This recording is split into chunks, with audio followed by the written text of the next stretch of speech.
comenzamos, les pedimos como siempre especial atención a cerrar sus micros. Tenemos un control master, pero a veces cuando entra la gente desactiva o activa, entonces les pedimos mucha atención para eso. La sesión tiene una duración aproximada de 1 hora. Si el invitado se extiende con alguna pregunta, pues habrá un poco de espacio para hacerlo así. Las preguntas que vayan teniendo a lo largo de la charla las pueden poner en el chat y las iremos leyendo al final. Y bueno, sin más, comenzamos si les parece bien. Mi querido Luis, muchísimas gracias por el tiempo y por compartir academia con nosotros.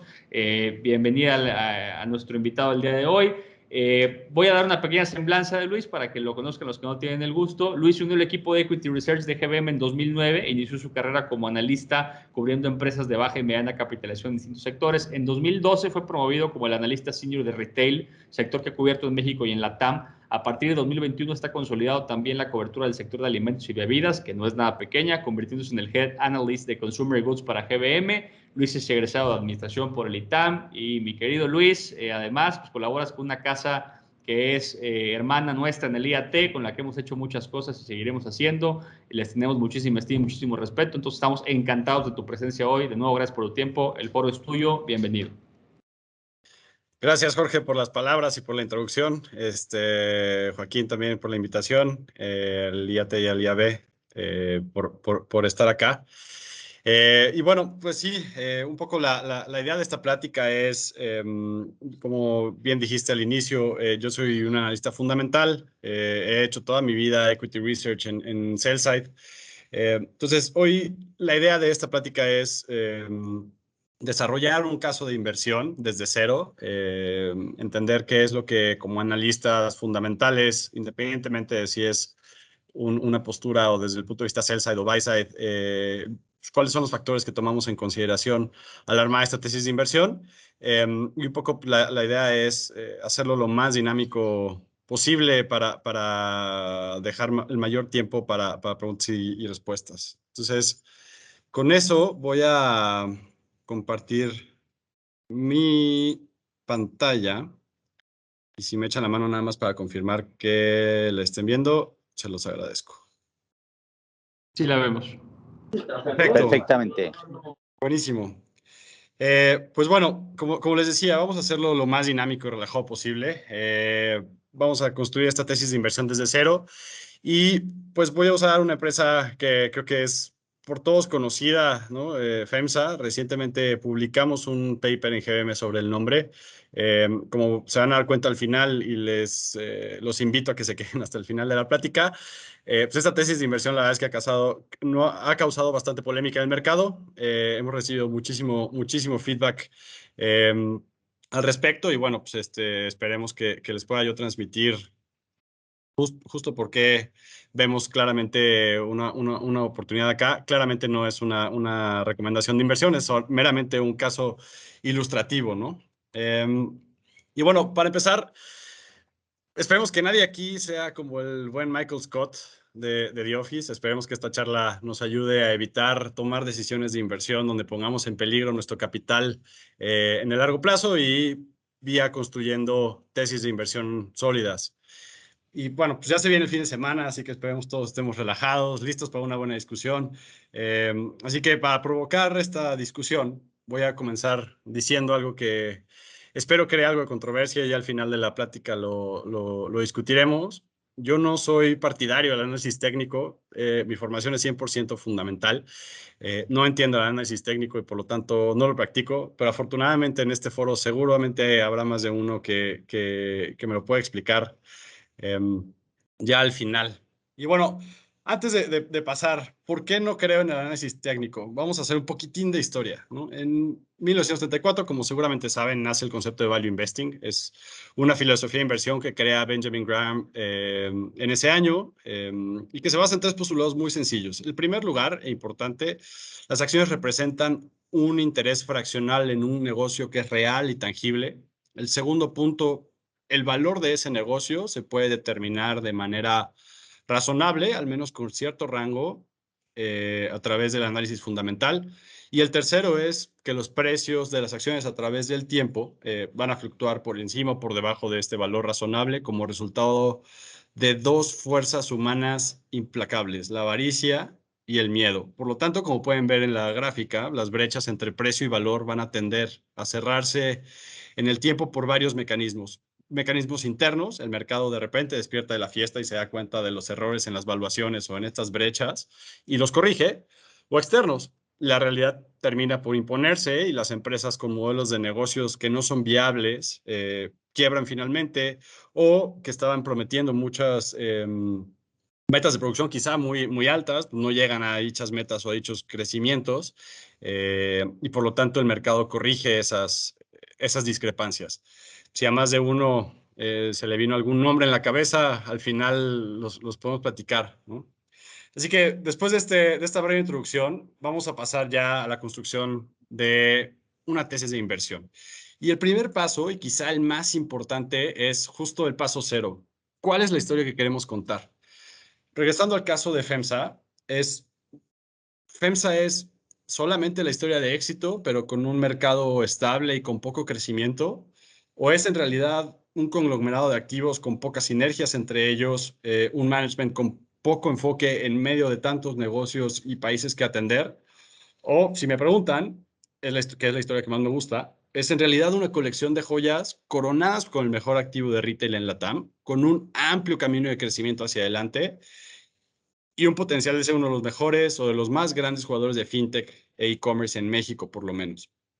¿Por qué es importante este paso cero? Porque de él dependen varios factores. En primer lugar, las tasas de crecimiento, perdón, que vamos a utilizar para estimar nuestros flujos. El segundo, las tasas de descuento con las que vamos a descontar esos flujos a valor presente. Y tercero, la tasa de crecimiento a perpetuidad del negocio, entre otros, claramente. Pero es bien importante tener definida esa historia para que al momento de construir la evaluación y los modelos de descuento hagan total sentido. Entonces, empecemos vamos a definir la historia. Primero, ¿qué es FEMSA? FEMSA es cuatro cosas principalmente, como lo podemos ver. En primer lugar, FEMSA Comercio es OXXO, la cadena de conveniencia más grande de Latinoamérica. Es un consolidador en el sector farmacias con presencia en México y en Chile principalmente. Y el tercero, un negocio pequeño de gasolinerías en México. También es COF o Coca-Cola FEMSA, que es el embotellador público más grande del mundo y uno de los más rentables. El tercer punto es el más importante accionista minoritario de Heineken, que es la segunda cervecera más grande del mundo. Y finalmente es uno de los jugadores de logística y distribución más importante de las Américas. Esto es la definición a muy grandes rasgos de FEMSA. Pero donde me quiero concentrar es en este slide, ¿no? FEMSA, o esta gráfica en general, refleja perfecto la historia que queremos construir. Pasó de ser un negocio mayoritariamente de bebidas. En el año 2000, COF y cervecería representaban el 70% de las ventas y 84% de Levita, son los dos círculos que ven del lado izquierdo. Claramente es un negocio rentable y con una gran generación de efectivo en su momento, pero quizá en aquel momento, con relativamente poco crecimiento orgánico, en realidad todo el crecimiento hacia adelante en la parte de COF vino principalmente por M&A o nuevos territorios. Y bueno, en general, pues hay un número limitado de refrescos y de cervezas que alguien se puede beber por día, ¿no? Claro, dependiendo del calor. Hoy es un negocio, 20 años después, mayoritariamente retailero, con FEMSA Comercio, tomando el 70% de la venta y 60 y cacho por ciento de Levita, que sí, quizá con menor rentabilidad que lo que era la mezcla de negocios en el año 2000, pero con un path de crecimiento brutal, ¿no? Como vamos a ver más adelante. Ahora, platiquemos un poco de ese camino de crecimiento. Y aquí empezamos a construir la tesis de inversión, ¿no? Al inicio les dije que creíamos, o la historia que más me gustaba de FEMSA es que es una colección de joyas que está coronada por el mejor activo de retail en LATAM y que tiene un amplio camino de crecimiento. ¿Cuál es ese amplio camino de crecimiento? Lo vemos aquí, ¿no? Nosotros llegamos a la conclusión del ejercicio que voy a platicar en un momento, que OXXO todavía tiene el potencial de duplicarse en México. Si hay alguien que no sabe qué es OXXO, OXXO básicamente es el mayor jugador de tiendas de conveniencia de Latinoamérica, con una gran presencia en México y que se ha ido desarrollando al resto de Latinoamérica. Entonces, es bien importante el statement que estoy haciendo. Creemos que OXXO tiene todavía el potencial de duplicarse en México. Es bien relevante porque OXXO pasó de ser, no sé, hace unos 20 años, cuando veíamos la gráfica que les enseñaba anteriormente, un negocio de 1,000 tiendas a ser un negocio de casi 20,000 tiendas. Entonces, el ejercicio que hacemos para entender el potencial de mercado en OXXO es todavía muy simple, ¿no? En México, el mercado de conveniencia vale alrededor de 22,000 millones de dólares, de los cuales 12,000 millones se venden todavía en más de 700,000 tienditas de la esquina. Entonces, el ejercicio es muy simple. Si la mitad de estas tienditas son sustituidas por tiendas de conveniencia en general, no solamente OXXO, en general, y OXXO mantuviera su participación de mercado, podrías añadir hasta casi 28,000 tiendas adicionales por sobre las casi 20 que tiene hoy OXXO en todo el país.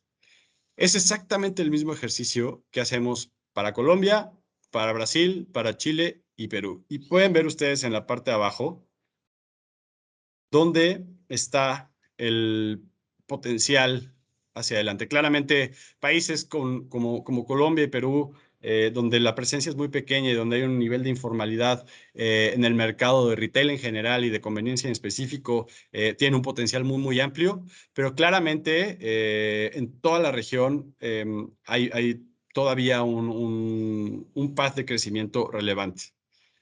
Ahora, el segundo punto, y es uno de los pushbacks que hemos tenido más, donde hemos tenido más pushback, perdón, de parte de inversionistas después de platicar esta historia, y que creo que también es parte del proceso de armado de una tesis de inversión, ¿no? O sea, el poder tener supuestos detrás de los estimados que hacemos o de los planteamientos que hacemos o los puntos que hacemos que sean uno, corroborables, verificables, por supuesto, pero también pues que estén dentro del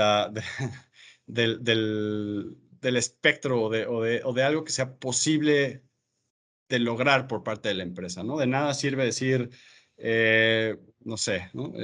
Pensamos que para justificar, y este es un ejemplo, ¿no? De lo que se platica en el mercado, ¿no? Por supuesto, no soy analista automotriz, pero bueno, ¿no? Para justificar el market cap de Tesla, ¿no? Que suma o en algún momento sumaba el market cap de todas las armadoras públicas, pero tenía una fracción de los vehículos producidos del resto, pues básicamente tenía que tener el 70% del mercado de vehículos eléctricos de aquí a 2030, ¿no?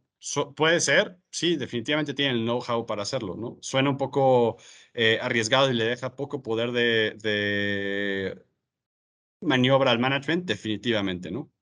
Entonces, perdón por cambiar un poco de nombre, pero bueno, regresando a la parte de OXXO, creo que este punto que viene es de los más importantes, ¿no? Después de analizar la posición competitiva de OXXO como canal de distribución, por decirlo de alguna forma, para productos de consumo y entender los momentos de consumo de una tienda de conveniencia en general, pero específicamente como OXXO, llegamos a la conclusión de que el formato está más protegido que los autoservicios a la disrupción de e-commerce. ¿Y por qué? Porque si ven en las dos gráficas, en los dos círculos, donde comparamos los momentos de consumo de una tienda de conveniencia como OXXO, del lado izquierdo, y del lado derecho, los momentos de consumo para un supermercado tradicional, pues vemos que el 85% de las veces que vamos a un OXXO, más o menos, vamos a comprar algo que sea de impulso o algo que se nos acabó en el momento, ¿no? Me desperté, quiero, no sé, desayunar unos huevos y no tengo huevos en el refrigerador, tengo que ir a bajar, caminar 5 pasos e ir al OXXO. Muchos me dirán, claro, pero ¿qué pasa con los agregadores que hoy están tratando de explotar ofreciendo, perdón, entregas turbo o entregas express en menos de 10, 15 minutos? Mi respuesta es, y es la parte de abajo. ¿Cómo como agregador compites con 20,000 puntos de venta? Yo creo que es imposible. ¿Eventualmente llegarán allá? Sí, definitivamente. Para ese momento, que creo que falta mucho porque hoy no es rentable, necesitamos dos cosas. Uno, transaccionalidad, es decir, que esa recurrencia de, ay, se me antojó, necesito huevos, y entonces los pido en ese momento y me llegan en 10 minutos, que eso sea algo recurrente. Dos, que el ticket promedio de esas órdenes sean lo suficientemente robustos como para que el resto del modelo de negocio haga sentido. Y me explico. Vamos a suponer que en este ejemplo del unplanned pantry refill, yo me levanté, no tengo nada para desayunar y entonces en vez de pedir a un restaurante, digo, yo quiero hacerme mi omelette con jamón. No tengo ni aceite, ni huevos, ni jamón. Entonces, si lo pido en ese momento a un agregador, pues probablemente mi ticket promedio no pasará pues, por ahí de los 200 pesos, ¿no? Más o menos.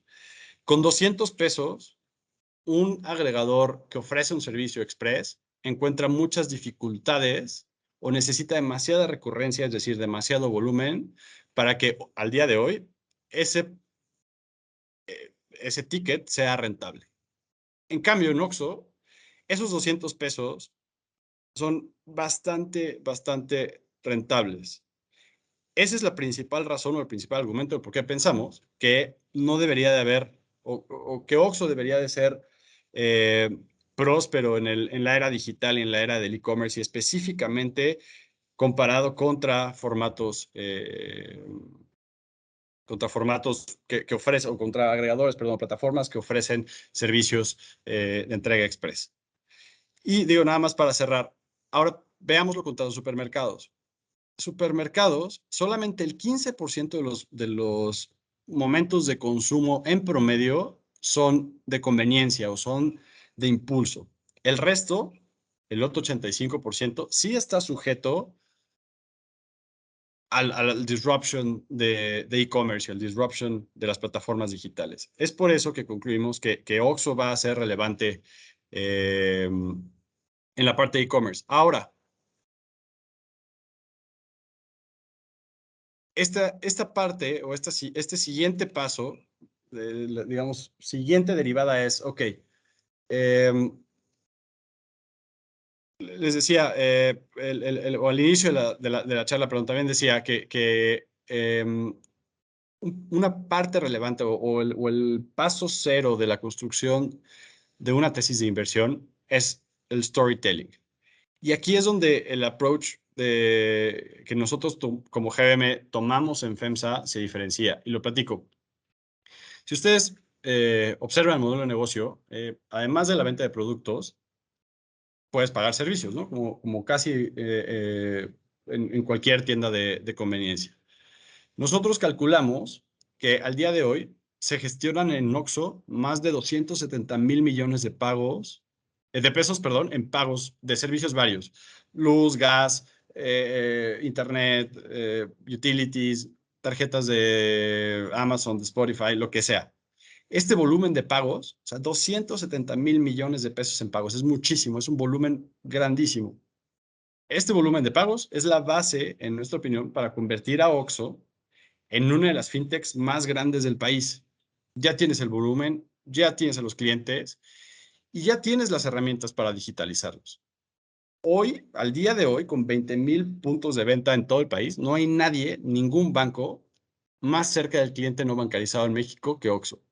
Y claramente aquí sí hay un thread mucho más relevante del tema fintech, ¿no? Lo vemos nosotros todos los días en las redes sociales, ¿no? En la televisión o en donde sea, en la calle, ¿no? Las fintechs claramente han visto la oportunidad del cliente no bancarizado en México y están apostando muchísimo dinero para bancarizar a pues, más de la mitad de la población de este país. Creemos que hacia adelante, si bien Oxxo tiene esa infraestructura atrás en términos de, vamos a ponerlo como sucursales, ¿no? Esas 20,000 puntos de venta, que ahora ya sabemos que no son necesarias y ahí no sabría si eso es tan cierto o no, pero bueno, vamos a darlo por hecho. Sí claramente necesitan hacer el desarrollo mucho más rápido. Entonces, ¿qué pasa cuando estamos construyendo una tesis de inversión? Estamos creyendo o estamos construyendo una historia de crecimiento y donde después de observar el modelo de negocio decimos, ok, estos cuates tienen el potencial de ser una de las fintechs más importantes del país, pero al día de hoy, el 99.5% del negocio fintech, pagos, depósitos, etcétera, pasa casi 99.5% online. Digo, perdón, en la tienda. Entonces, al momento de construir la tesis de inversión hay de dos. O no poner, o no, digamos, siquiera mencionarlo como parte de la historia, o decir, está esto aquí, este es un offset risk, pero no lo estoy poniendo en mis números porque no tengo visibilidad. Eso es bien distinto a decir, se lo estoy sumando a mi evaluación, ¿no? Y entonces asumo que para 2050 o 2030 o 2000 lo que sea, Oxxo va a ser, voy a decir una locura, el 50% del mercado fintech en México. Claramente eso va a hacer que la evaluación de Oxxo o de FEMSA en este caso sea grandísima y demás. El problema es que eso pues pone demasiada presión a los equipos directivos, al management de las empresas y se puede volver un poco difícil de ejecutar, ¿no? Lo que quiero decir es, si bien hay cosas en este caso, en el caso de la tesis de FEMSA, que son potencialidades, el caso de FinTech en específico es una potencialidad, no hay nada hoy, digamos, certero al 100% para saber que Oxxo va a ser, va a tener ese tamaño, va a tener esa capacidad. Lo mejor es decir, lo tengo presente, este es el ejercicio, este es el potencial, pero no lo estoy incluyendo en mis números. ¿Por qué? Porque, como dije en algún principio, lo importante al momento de tomar cualquier decisión de inversión y de construir una tesis de inversión como esta, es hacer los supuestos lo suficientemente razonables como para que el precio o el valor, perdón, final o el valor del activo que estamos analizando nos dé el suficiente margen de seguridad como para no poner en riesgo de forma permanente nuestro capital, ¿no? Esa última frase, no poner en riesgo de forma permanente el capital, es básico en cualquier decisión de inversión, ¿no? O sea, digo, sé que creo que lo tenemos claro todos, ¿no? No solamente independientemente de si el approach es hacer un análisis técnico de una empresa o análisis fundamental, ¿no?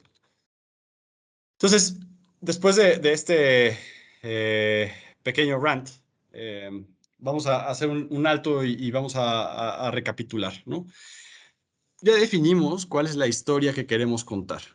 FEMSA es una colección de activos de alto valor coronados por el mejor retailer de la TAM, con un potencial de crecimiento enorme. Ahora, veamos qué opina el mercado. Si a estos precios quisiéramos saber a qué múltiplo Enterprise Value EBITDA está descontando FEMSA Comercio en mercado, tenemos que quitar las partes, porque como dijimos al inicio de la plática, FEMSA no solamente es comercio, ¿no? FEMSA además es COF, además es Heineken o un stake en Heineken, además es negocios estratégicos y otras adquisiciones. Entonces, el ejercicio que hacemos nosotros es algo que llamamos strip down, que es ir quitando las partes de los negocios para poder comparar contra pares de retail o pares de comercio a FEMSA, digamos, sin el resto de los negocios. Entonces, el ejercicio es muy sencillo. Partimos del valor del Enterprise Value de FEMSA, que son 673,000 millones de pesos, que vienen de 530,000 y cacho de market cap, 135,000 millones de deuda que se suman. Y entonces ahí sí empezamos a quitar las partes. Primero, el enterprise value de COF, digamos que no es parte de FEMSA. Recordar que COF cotiza en el mercado como una empresa pública. El resto, lo que no cotiza en el mercado, claramente es propiedad de FEMSA. Quitamos el valor del stake que FEMSA tiene en Heineken después de pago de impuestos, es decir, asumimos que FEMSA vendiera esa participación, son otros 156 mil millones de pesos, y quitamos dos cosas más: la parte de negocios estratégicos y las recientes adquisiciones a valor en libros. ¿Por qué a valor en libros? Porque, uno, son adquisiciones bastante recientes y no hemos visto su potencial. Dos, son negocios que a 10,000 pies parecería que no tienen tanta conexión entre ellos, aunque ahora, a últimas fechas, la empresa ha empezado a robustecer o a enfocarse un poco más en adquisiciones en Estados Unidos. Entonces, todo esto para llegar, después de quitarle a FEMSA, digamos, Holding, sus partes, llegamos al valor implícito de FEMSA Comercio. Para el mercado en estos momentos, FEMSA Comercio vale un poquito menos de 300 mil millones de pesos, perdón. Si lo dividimos entre el EBITDA 2021 estimado, que es un nivel de EBITDA, digamos, normalizado, como recordarán, pues, como resultado de la pandemia en 2020, y una parte del 21, la generación de EBITDA de casi todos los retailers se vio comprometida, en algunos casos ayudada por la parte de supermercados, en el caso de conveniencia, que dependen un poquito más del tráfico de la gente en las calles, se vieron un poco comprometidos, pero bueno, es un nivel, digamos, cercano a normalizado. El mercado está descontando o está pagando a estos precios al mejor activo de retail de la TAM a 8.5 veces Enterprise Value EBITDA. Para ponerlo como referencia, Walmart, que cotiza en México también, cotiza más o menos a entre 14 y 15 veces EBITDA, ¿no? Entonces, un descuento de más del 50% para el segundo retailer más grande de la región y que ha probado los últimos 20 años constantemente a generar valor. Y generar valor me refiero tener un crecimiento sostenido y sustentable, generación de flujo, buenos retornos por encima del costo de capital, etcétera. Creo que no hace sentido ese descuento de casi 50%. Y bueno, para terminar y dejar más tiempo para preguntas y respuestas, que creo que es donde esperaría yo que agregue más valor. Como dicen por ahí, con esta me despido. Al inicio de la plática les dije que habíamos creado bastante polémica en el mercado por esta evaluación o por esta tesis de inversión. Y bueno, claramente, como dije al principio, esta no es una recomendación de inversión, pero pues esta es de esas pocas veces en las que un analista de sell-side tiene la oportunidad de jugarse el nombre y hacer bastante ruido en el mercado con argumentos sólidos y verificables. Después de un exhaustivo análisis, el documento que hicimos es de más de 150 hojas, y de entender las dinámicas del negocio, meternos a las entrañas del negocio, que es realmente como logramos construir esta tesis de inversión, pues llegamos a una evaluación objetivo para FEMSA que está muy por encima del consenso de analistas. Entonces, como equipo, a mí personalmente, pues esperemos que con el tiempo, con el favor del tiempo, logremos tener razón. Y con esto termino lo que tenía preparado. Digo, espero no haberme ido muy rápido y haber sido claro. Y entiendo que hay Q&A. Sí, Luis, muchas gracias a la gente que nos está acompañando en vivo. Si quieren poner alguna pregunta, como saben, está el chat abierto para que pregunten. Adelante, no se intimiden por nuestro querido Luis, que es una gran labor. Si no hay preguntas, yo continúo con algunas. Ahí me ves. Maravillosa tu presentación, Luis. Creo que es una pregunta que tanto el alumnado de la parte técnica como la parte fundamental tiene por igual, siempre que está uno desde afuera del gremio y ve hacia adentro, se pregunta cómo llegan al consenso que me publican en el informe económico de la casa de bolsa, porque nada más llega el informe y me dicen, pues está tanto, postulamos que llegará tanto y nadie se detiene a explicar con peras y manzanas, digamos peras y manzanas técnicas a este nivel, a dónde va la evaluación de una empresa y por qué. Yo creo que hay dos cosas admirables de lo que nos compartes. La primera es la capacidad de apegarse al rigor. Ese apego no es común, e incluso en la escuela el pensamiento fundamental, tú mismo seguramente lo has visto, hay quien prefiere elocurar sobre el valor de una compañía, hay quien prefiere hacer una especie de que será como espectáculo de sus postulados de precios. Cathie Wood diciendo Tesla 4000 desde hace 6 años, que raya en lo absurdo los fundamentos. Esa es la primera cosa. Y la segunda, esto, que el analista tenga skin in the game para nuestros alumnos de la especialidad de análisis, para la gente del IEB que estudia también el máster en bolsa. Cuando un analista tiene esa oportunidad que tú dices, es como el torero que sale al ruedo y se juega todo, ¿no?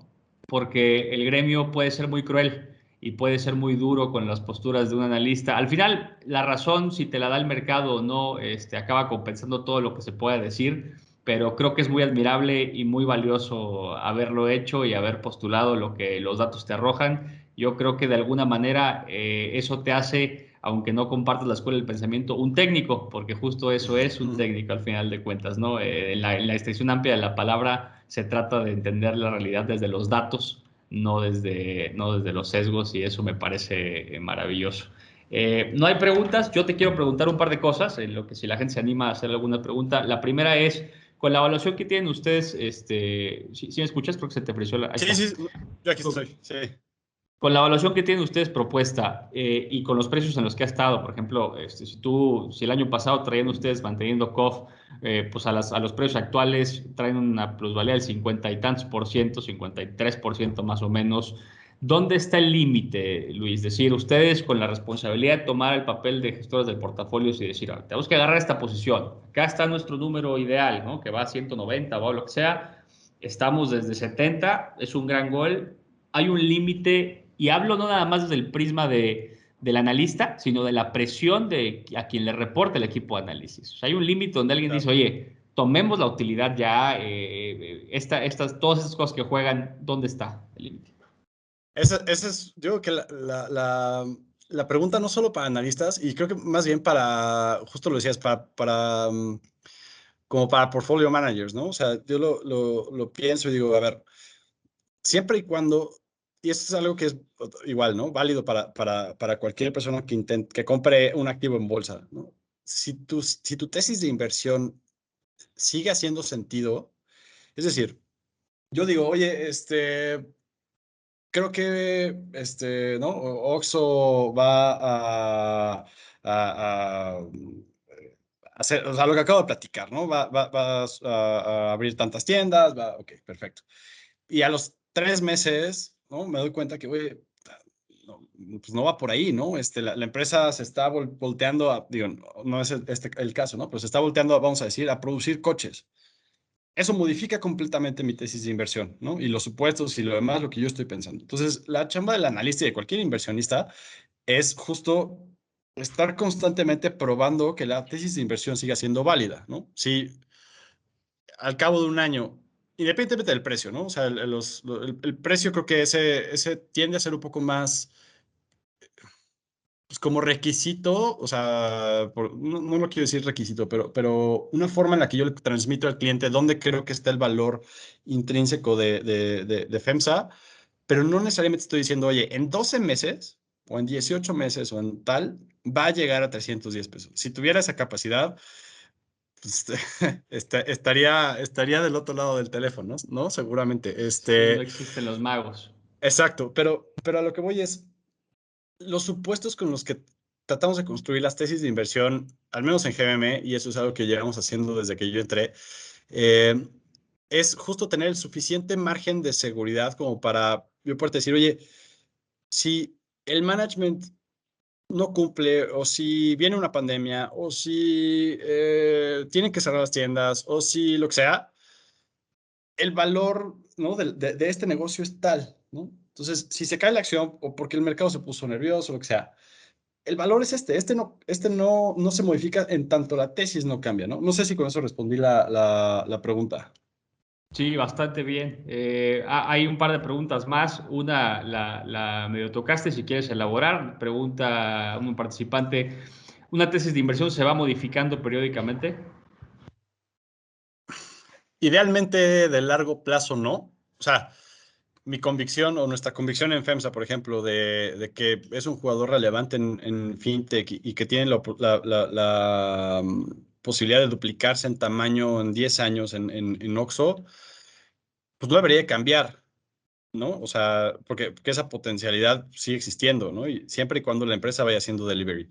Pero justo lo que decía hace un momento, es bien importante estar checando que la empresa o que la historia que estamos contando se vaya dando, ¿no? Si de repente pasa un año y me doy cuenta que, como decíamos, ¿no? O sea, que no están ni un pelito cerca de hacer algo digital en términos de fintech, pues quizá habría que revisitar qué tanto, ¿no? La evaluación está dependiendo de eso. En el caso específico de FEMSA, y lo platicaba, lo decía en la charla, al no incluir en los estimados y en el assessment de valor nada de fintech, eso colchonea un poco esa evaluación, ¿no? O sea, si yo dijera, es que vale 300, pero tiene que tener el 50% del mercado de fintech, que es un poco lo que decías, ¿no? O sea, sí, Tesla puede valer 6,000, sí, por supuesto, 10, lo que quieras, ¿no? Pero pues tiene que tener el 90% del mercado de EVs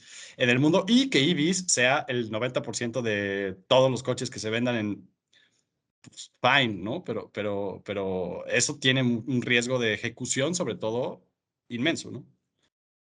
Sí, jugar al caos con las variables es muy sencillo en un Excel y en la vida real hay que considerar pues eso, la realidad. Tal Gran cual. respuesta. Pregunta otro participante, ¿cuáles serían los puntos básicos a considerar para armar mi tesis de inversión? Este, voy a dar la plática otra vez, pero no, muy sencillo. O sea, en primer lugar, paso cero es entender qué es la historia que vamos a contar, cuál es la historia que vamos a contar, ¿no? O sea, las tesis de inversión al final son una historia, ¿no? Cuando yo te lo platico a ti, inversionista, pues es una historia. Yo te quiero contar la historia de que Uber no es una aplicación de taxis, es un agregador de logística global, ¿no? Tesla no es un fabricante de autos, sino es un jugador game changer en el cambio climático, ¿no? La lucha contra el cambio climático. Ese tipo de cosas, al final son el storytelling, es el paso cero. De ahí, qué tan creativo, como decías hace rato, te pones en los estimados y en los assumptions y demás, pues esa es otra cosa, ¿no? O sea, de repente me ha tocado ver valuaciones cuyo el crecimiento implícito implica valga la redundancia, pues que X empresa termine vendiendo en Marte, ¿no? O sea, pues está, o sea, eso está imposible. Eh, pero bueno, para ser muy puntual, crear una historia y que los supuestos que hay atrás, el crecimiento en ventas, la rentabilidad, la generación de flujo, el crecimiento a perpetuidad, vayan acorde a la historia que queremos contar, ¿no? O sea, si yo te digo, FEMSA es o Coff bueno, FEMSA es una embotelladora y entonces solo hace refrescos, por decir algo, ¿no? Y de repente digo, bueno, pero va a ser 10 veces más grande en 10 años. Guay, ¿no? O sea, a menos que descubramos una forma en la cual podemos tener un estómago fuera y seguir tomando refresco o agua o cerveza, lo que sea, pues solo hay un cierto capacidad estomacal para todas las personas, ¿no? O sea, estoy yendo a los absurdos para hacer el punto, pero un poco va por ahí. Gracias, Luis. Pregunta otro invitado, ¿los principales drivers para este crecimiento de FEMSA esperado, cuáles serían? Creo que es un poco lo que se tocó, pero Sí, adelante. sí, digo, el primer punto es pues que puedan seguir creciendo OXXO, ¿no? Que OXXO pues, tiene, como decía, un potencial relevante en México y en el resto de la región. Dos, que hagan lo mismo con la parte de farmacias. Claramente el mercado de farmacias es un poco más pequeño. La parte en COF, la verdad es que nuestro crecimiento es bastante cercano a inflación estimado hacia adelante. Es un gran activo, es un gran management, pero digamos, como decíamos hace rato, tiene un crecimiento pues, relativamente topado, ¿no? En tanto no haya nuevos territorios o adquisiciones. Eh, y quizá el último punto importante es pues que efectivamente sigan siendo relevantes en la parte de e-commerce, ¿no? No estamos metiendo nada en fintech, pero sí en e-commerce. O sea, lo que decíamos, el view este de, a ver, ¿no? O sea, si quiero un cartón, un six de cervezas porque es calor, pues, por más que lo quiera pedir, por más que lo quiera rápido, pues es un six más el costo de envío, más el costo de express, más el costo de contra bajar de mi edificio, caminar 5 pasos y comprarlo en Oxxo, ¿no? Mientras eso no cambie, por whatever reason, nuestra tesis sigue haciendo sentido, ¿no? En el caso de e-commerce. Correcto. Tengo otra pregunta, digo, hay un comentario que no es pregunta, pero tengo otra pregunta para complementar y completar, aprovechando que hay algo de tiempo. El lunes estuvo con nosotros Lola Solana de Santander Asset Management con una ponencia maravillosa que lo platicábamos en el claustro, rompió muchos paradigmas respecto a cómo seleccionar una inversión. Y esta es una postura de opinión que te preguntaré. Luis, en tu opinión, ¿crees que la ideología de inversión, este movimiento colectivo que va hacia lo sostenible, hacia lo sustentable, hacia lo ético, empiece a modificar en el core las decisiones de inversión de casas de bolsa y operadoras financieras? ¿O crees que va a ser, pensemos, no inmoral, pero el mercado siempre ha tenido esta característica de amoralidad? No inmoralidad, amoralidad, ¿no? Que permite que Claro. empresas como Herbalife estén en las valoraciones en las que están y que sigan creciendo y tal. ¿Cuál es tu opinión respecto a eso? Sí, creo que es una gran pregunta y es un gran tema bien apasionante. Yo creo dos cosas y esto es un view más personal. Un poco lo que estamos viendo en la parte corporativa es reflejo de lo que está sucediendo en la sociedad, ¿no? En general. O sea, el empuje hacia sustentabilidad, hacia equity, ¿no? O sea, igualdad o equidad, digamos, entre hombres y mujeres, hacia derechos. Este cambio en el paradigma de la forma de pensar de la sociedad, creo que se está reflejando incipientemente y mucho más lento que lo que avanza, digamos, en la sociedad, pero creo que vamos hacia allá, inevitablemente, ¿no? Eso es un comentario personal. Específicamente, o traduciéndolo a inversiones, yo creo que sí las empresas,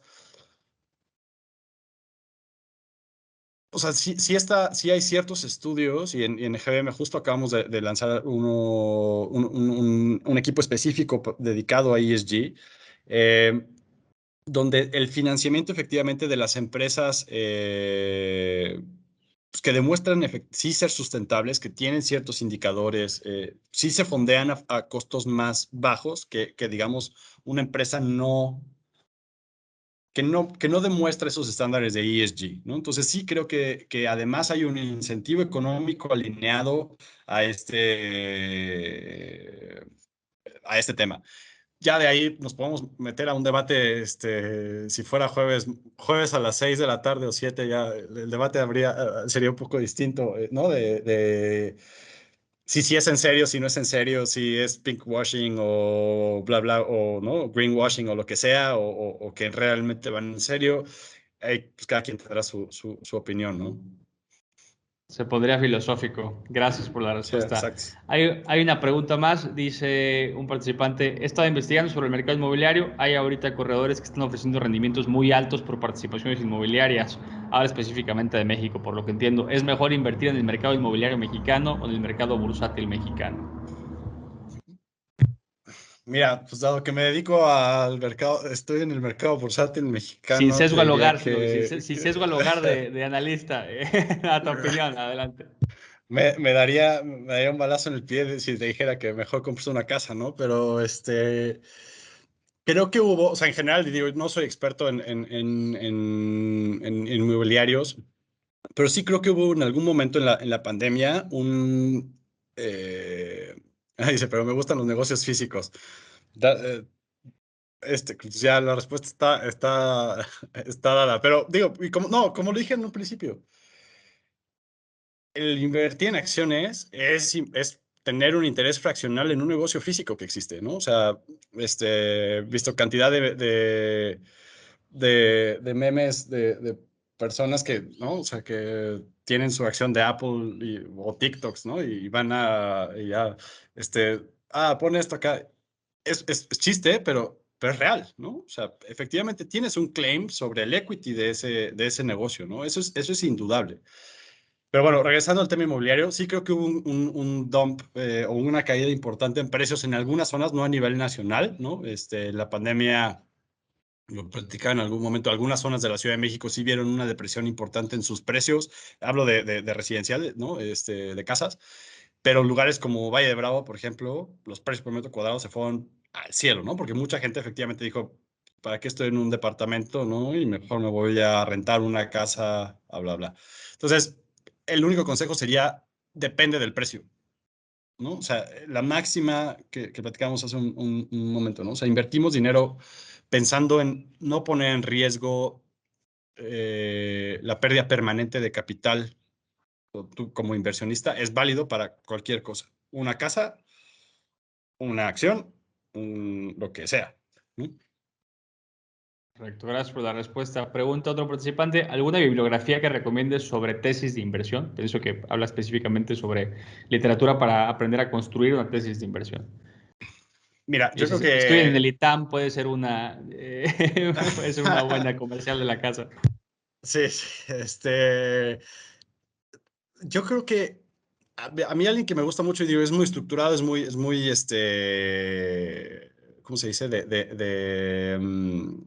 Al final es profesor en Columbia, digo, en NYU, perdón, es Damodaran, ¿no? Aswad Damodaran. La página es muy sencilla, pero muy, rica en contenido, ¿no? O sea, hay desde bases de datos hasta, no sé, justo, ¿no? O sea, spreadsheets de, oye, a ver, vamos a evaluar Tesla y vamos a ver si efectivamente puede llegar a 6,000. ¿Qué necesita para llegar a 6,000, no? Y tiene blog, bla, bla. Entonces, la página o el blog de Aswad Damodaran creo que es muy bueno justo en esa parte del storytelling y de que lo que digo se machea en el spreadsheet, ¿no?